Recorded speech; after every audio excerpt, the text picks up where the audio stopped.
Acho que a gente podia falar hoje dos 5 principais tabus que logo nas primeiras semanas as famílias têm bastante dificuldade. E essas 5 coisas estão relacionadas ao refluxo, né?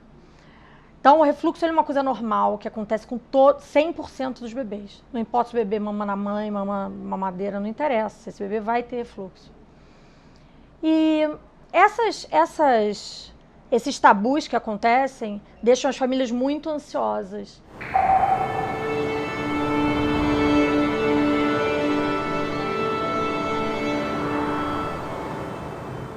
Então vamos lá. Todos os bebês soluçam, todos os bebês espirram, todos os bebês tossem, todos os bebês vomitam. E tem vômito que é só um queijinho, tem vômito que o cara parece um exorcista, o vômito exorcista que a gente fala que o cara vomita na manhã, assim, lava a casa. E a pessoa ainda acha, nossa, ele vomitou tudo que ele mamou. Não é tudo, obviamente, parece tudo, mas não é tudo, né?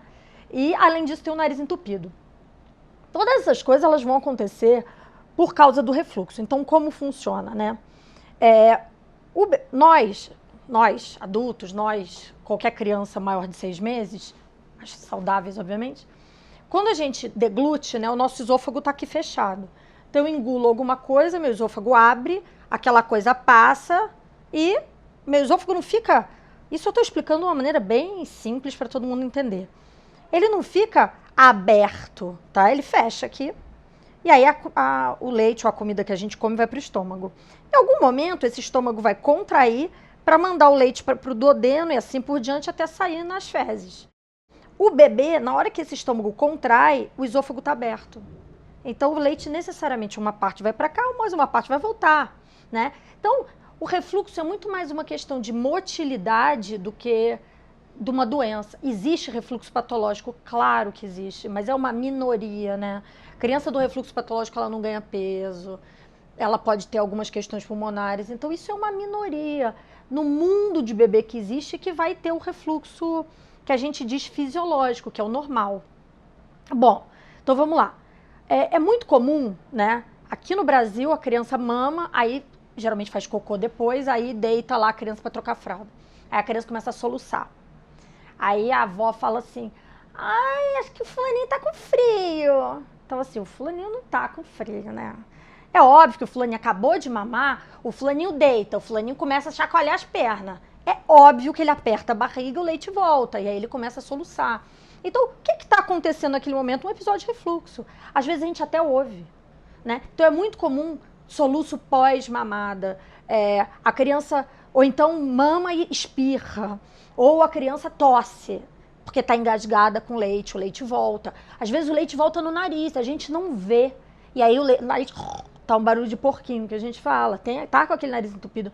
Então, todas essas coisas, né, o vômito, o soluço, o nariz entupido, o espirro, a tosse, elas podem acontecer num dia o cara só soluça, no outro o cara só vomita, no outro o cara tosse. E por que as pessoas têm tanto medo, né? Primeiro a história do soluço do frio. Outra, você vê seu filho espirrando, seu filho tossindo, você já acha que o cara tá resfriado. Então isso é extremamente comum. O cara tem tosse, o cara tem espirro, o cara tem nariz entupido, certeza que ele tá resfriado. Ele não tá resfriado. Toda criança passa por isso.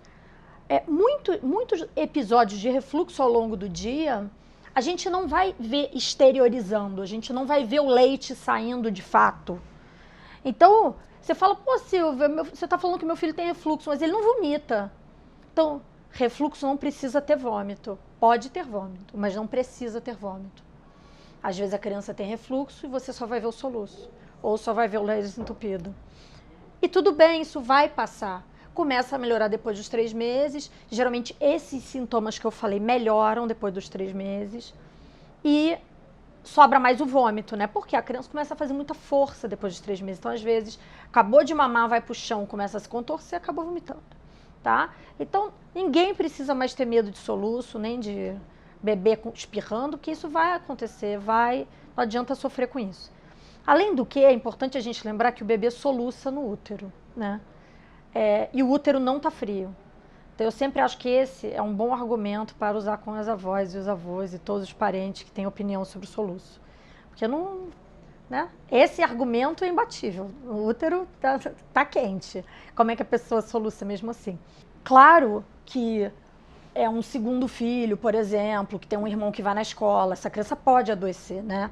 Não é porque foi parida e amamentada que crianças não adoecem, né? As crianças já adoecem desde cedo, podem adoecer, né? Então, não estou dizendo aqui que toda tosse, nariz entupido e espirro vão ser refluxo.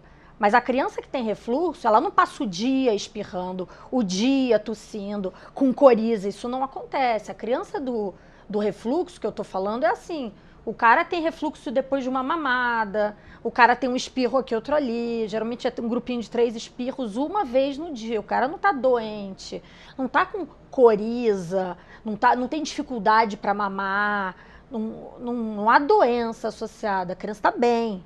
Tá? A criança tá ativa, tá tudo bem com a criança, tá? De qualquer maneira, a criança nesse início, ela passa com o pediatra em torno de 7 dias, né? Meus pacientes sempre passam comigo primeira consulta entre 7 e 10 dias.